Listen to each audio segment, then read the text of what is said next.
কোরিয়ায় ঘুরতে গিয়ে কুকিকে কিডন্যাপ করে আর্মিকে লুকিয়ে ভেবেছিলাম করব বিয়ে। সেখানে আর্মি এলো, সাথে দেখি হেটার্স এলো, তারা দুইজন মিলে কুকিকে কেড়ে নিল, কেড়ে নিল, কেড়ে নিল।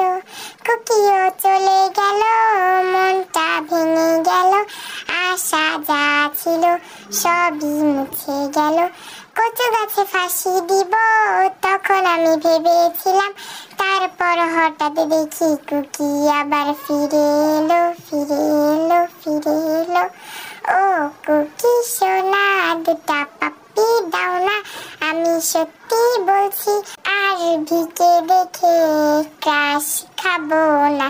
চাঁদনি রাতে আমি তোমার সাথে যাব ডিনারেতে, পিজা বার্গার খেতে। আরে তুমি আমার পুচকু সোনা জিন, তুমি